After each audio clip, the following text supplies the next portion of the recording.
What would be your advice to someone considering content creation, but who hasn't dove in consistently? They haven't dove in yet. They haven't dove in. Okay, so I would say it's not easy to create content, to put yourself out there. You know, this is just one form of putting yourself out there. So obviously, whether it's LinkedIn or whether it's doing something else in any other walk of life, it's about confidence. So I would say start with what you're comfortable to talk about, which could be your experiences. So just stuff you've done. It doesn't matter how old you are, how inexperienced you are in anything, just talk about stuff you know. And as I wonder if you found, when you first put yourself out there, you get a lot of support, don't you? I think you do get a lot of support because, you know, inevitably what people tend to do is go, oh, this is my first video, and then there is just a natural, you know, all of us have got a network of some kind, however big that is, and I think the people that you know and have done business with for a while or know from school or whatever tend to come out and kind of say, oh, this is really cool, well done for taking that step, and that's a real good encouragement. The difficult part is after that, I think, when that encouragement dies down and the engagement might not be there for a while, and it's like the hard part is like pushing through that part. So what typically happens is people try for a month, think, oh, I'm not really getting the engagement I need, this is really tough to fit in all this content creation activity, and then it kind of grinds to zero. So that, for me, that's the hard part. And then any advice on, do you aim for perfection first time? What did you do? Yeah, full disclaimer, I wanted to post like a video for months. It took me probably about 5 or 6 months to post, which people might think, wait, what? Like, that's really long. I just did got my phone out, did like a selfie video. It did take me like 10 takes just because I was being a perfectionist about it. And then I just literally posted the video, launched my phone across the room. I was like, it's out. No, you know, you can't delete it. And then you learn so much from you just starting. Then I realized, okay, so like maybe I actually should have shot it horizontal. Is that horizontal? Horizontal. Because I shot it portrait and then you get black bars either side. So straight away I realised, okay, maybe I should have done it landscape like that. So you learn so much when you start. So yeah, you've just got to start. You'll get that positive loop of people encouraging you. That might bring quite quickly your second post or your third post, and then you're off to flyer. And then you won't even think about posting. And then you can start to like think about the length of your video. So we say like keep it maybe under 2 minutes, like 60 to 90 seconds is probably perfect for social media. And then you can start to think about banners and subtitles, because my video wasn't subtitled. So then I was exploring how can I subtitle it, because that would be helpful. Because initially, if it's family, friends and colleagues, they're going to support you. They will press play and they will listen to the sound. But after that initial stage, like you said, and it's someone actually choosing to listen or not, you have to make it easy for them. So you need subtitles, and that will get more views. And our advice to people has always been like, just kind of make one improvement at a time, I guess, isn't it? So, and do you think it's kind of because as soon as you start creating content, you become more aware of the other content that's being created, or the nuances of the other content creators out there and the little things that they're doing, and then you sort of learn from them, do you? Or is that how you do it? Yeah, I would say that I would have seen other people do subtitles, and then because I was now in the game, it's quite fun. You're like, okay, subtitles will improve my content. And then, oh, how have they done that banner? And then you can go onto YouTube, or you can ask people who are already doing it, which would save time, or get someone to help you. I think it's quite fun to optimize it. If you sit and wait to produce the perfect video, one, you're not going to know what perfect is, because things are going to reveal themselves as you go. And then, yeah, obviously, like two, you'll probably wait for months and months and months when you could have been in the game and have a much better video from posting more. That was a great answer. Why are some people creating content and not receiving engagement? Boom! Very good question. There are lots of factors. On LinkedIn, it's really important to engage with other people's content, right? It's really important to engage with other people's content on LinkedIn, okay? So if you want to improve your own engagement, you need to be engaging more yourself, because otherwise you're just posting and you're expecting everyone to gather around and to care about what you're saying, and it shouldn't be like that. It shouldn't just be one direction. It shouldn't be like Louis, Harry and Niall. It should be 2 ways. We need to get to it. That was the One Direction song. You have to engage back. You can't just expect for you to put out everything and everyone's just gonna, obviously if someone comments or likes on your stuff and engages, that's their time. They can do anything right now in their day, and they're stopping to give you their thoughts, their time, or to add to your post. You have to respect that, so you have to do that for other people.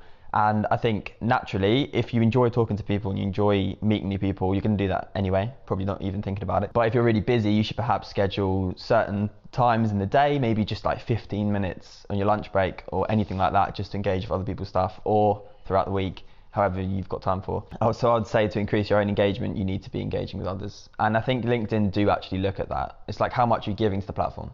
because there's lots of different ways they flag up if your content's worth it or if you're like a good LinkedIn citizen, and you know you've got to give back to the community.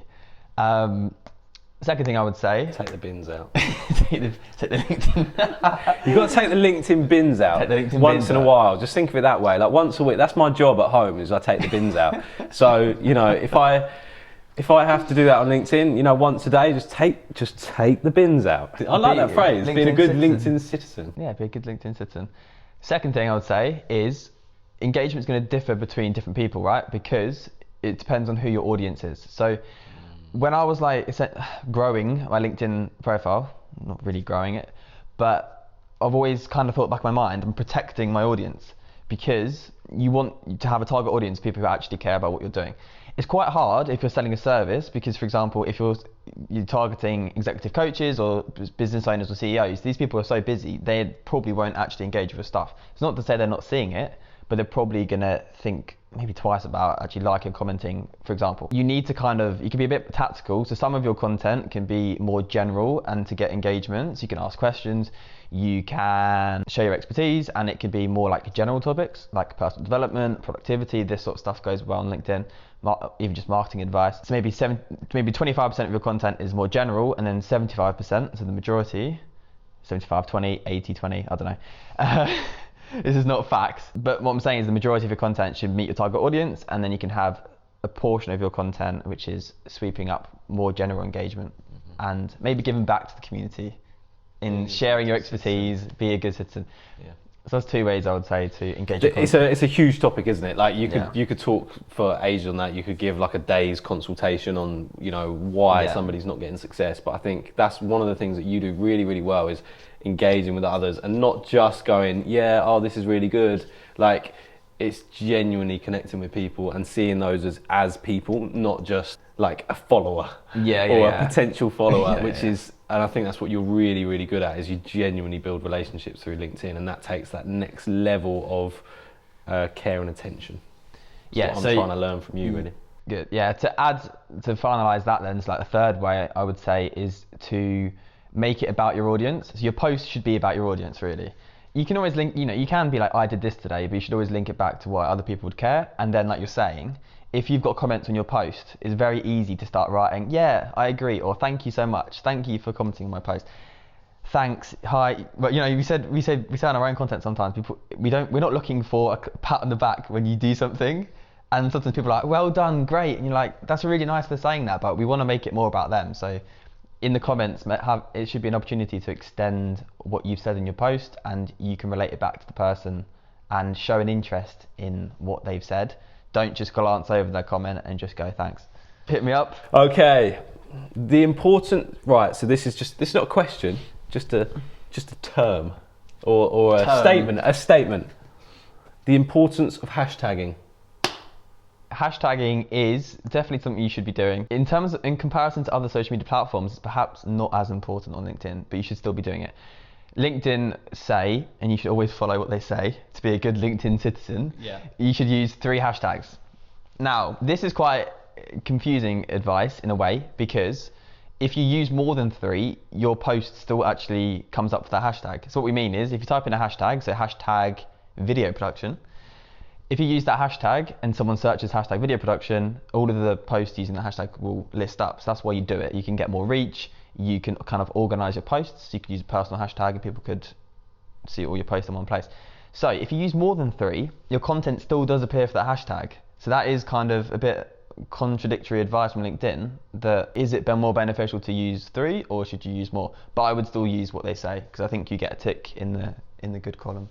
Cool. So I would say, you should still be using it. A lot of people use personal hashtags. They might have their brand, e.g. hashtag origins of motion, and you could use that, but you have to get people to follow your hashtag. It's beneficial if people follow a hashtag that you are using, because they'll get a push notification, which means they get a notification that you've shared a post. But it's actually quite hard to get people to follow your own hashtag, and you should get creative with that. Because I don't know about you, do you follow anyone's personal hashtags? No. Nor do I. And most people will add you, like send a connection request, by the way, here's my personal hashtag, and if you don't know them, you're not going to do it. So you have to get creative if you're going to use personal hashtags. So Gannon, what was the aha moment where you then started creating content? My aha moment on LinkedIn was organic reach. It was seeing, when I did my first post, seeing how many views it got. So my first like video, I think it got like 4,000 views. Wow. Okay, a lot of that was people supporting me, and I did realise that at the time. But it was like, wow, like I've just done a video, 60-second video, and it's got 4,000 people seeing it. And that was pretty unreal, because if you think about a business, how much would you pay to get 4,000 views, 4,000 eyeballs on your content? Yeah, so that would so that was it, I would say.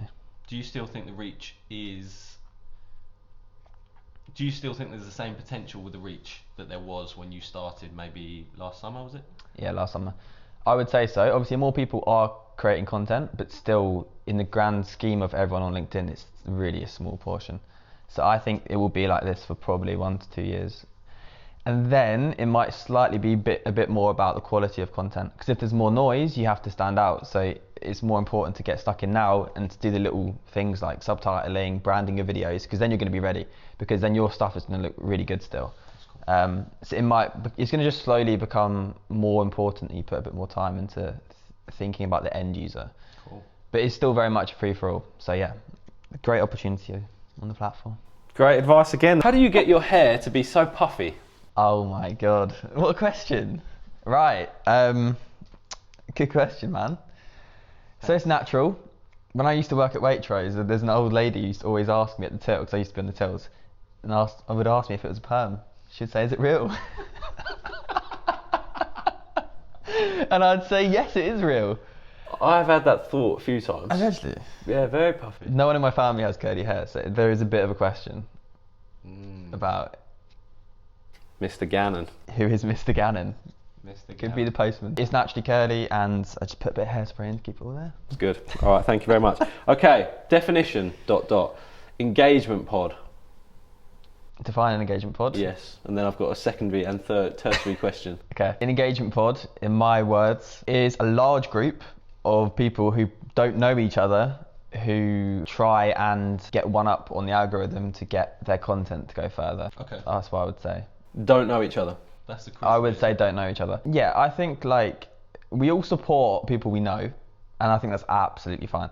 If someone sends me a DM and says, what do you think of this post? And I know that person, and we've actually had a conversation, and it's like a friend, who I would call a friend, I will of course support them.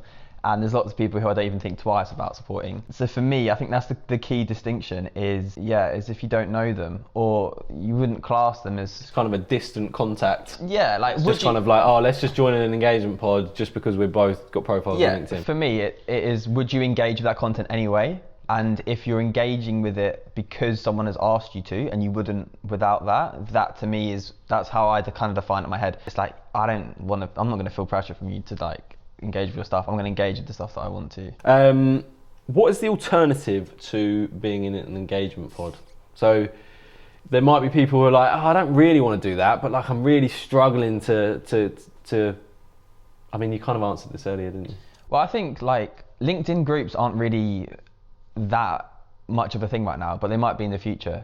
People would still use Facebook groups even if you're on LinkedIn, because a Facebook group, you can chat to like-minded people about a certain topic and you'll get notifications about it. On LinkedIn, if you're in a group and you don't engage, you do not see notifications from that group. So LinkedIn have got to change this, like, surely, because when I used to work at Cambridge University, we had a group of like alumni, and people were commenting in that group. We had like, I don't know, 10,000 people in this group, right? But no one got a notification about that. So it's a bit pointless.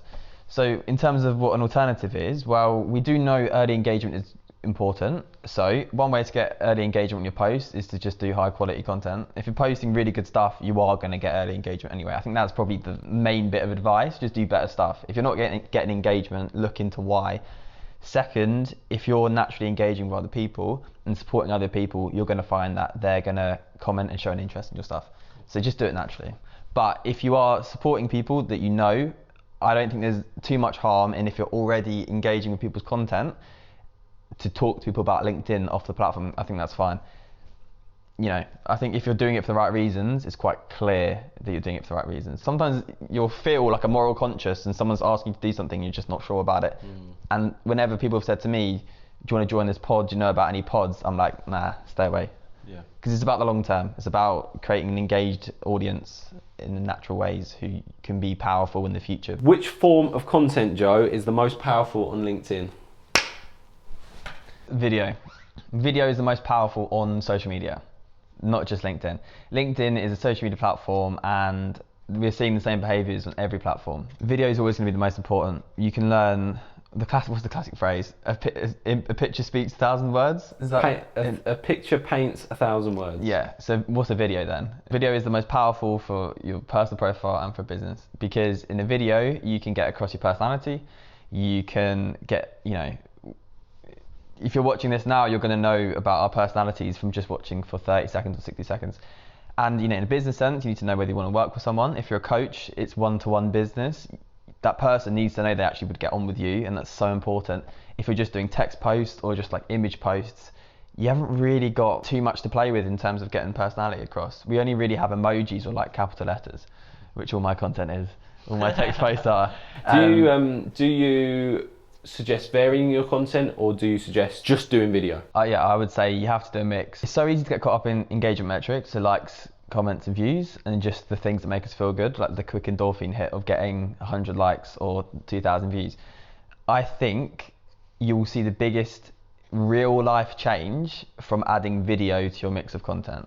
Wow. Because if you're just doing text posts, people aren't necessarily going to feel too connected with you. They will if you DM them and you actually chat, but in that sense you are getting your personality across. I think you'll see the biggest real world change if you have video. And that's why even like I was seeing success with just doing text posts, but when I added video, actually get myself behind a camera, people were DMing me saying, oh, like I actually feel like I know you now. Engagement increased from doing more videos because you stand out. People can know that person. Mm-hmm. And in the business sense, you want to know who you're working with, and in-person meetings are crucial, but you can have that first interaction before you even meet that person. And like you said before, like you're connected to people on LinkedIn, and you met with Joe Glover, right? We both met Joe Glover at the marketing meetup event. Both immediately thought we actually all knew each other. You actually thought you'd met him before? I thought I'd met him before. I didn't know whether to introduce myself or not introduce myself. It was a really weird moment because I've seen his content, he's seen my content. We've sent messages back and forth, direct messages. I genuinely thought I'd met him before. And that is so powerful, right? That is really powerful, yeah. So I would say, even if it's just getting your phone out and doing video, we all have something to say, and I think video can really amplify why you should be saying that message, or why people should be listening to you, just in terms of sharing experiences. I'm thinking about as well, like sort of if you think of like the influencers on LinkedIn, I think there are very few that haven't used video to kind of either get to or cement where they are. So true. There will be one or two. I know there are some very influential people on LinkedIn who post very high volume text posts, but I think the majority that we feel we know and we track with their content, they're using video. Now, recently there's been a bit of a debate about, is there a decline in reach of video on LinkedIn? Joe kind of talks about this sometimes and sort of says, well, it's actually difficult to gauge, because what does a view mean in terms of a text post and a video post? It might be more a video view might be more difficult to come by, because people have to watch for 3 seconds for that to be valid as a view, whereas on a text post it could be a kind of fleeting view. So very difficult to tell which is actually in truth has the greater reach. But regardless, even if the reach of video is lower, what that brings to build relationships is crucial. But I think you're completely right in terms of, let's take LinkedIn for example. The people who come to mind when we're thinking, I want to level up my own content, I'm going to want to try and take a leaf out of their book. They all have got behind the camera at some point, and we're not saying video is the only way. If you're a writer, you could use, you could be doing LinkedIn articles, which is essentially Medium, but do it native to LinkedIn. And you're going to see loads of benefits from high volume, long form content. And like we said, that can get your personality across, because you're just doing something for longer. But I definitely think, video is really important. Cool. Ow. Thanks for watching, guys. Yeah, brilliant.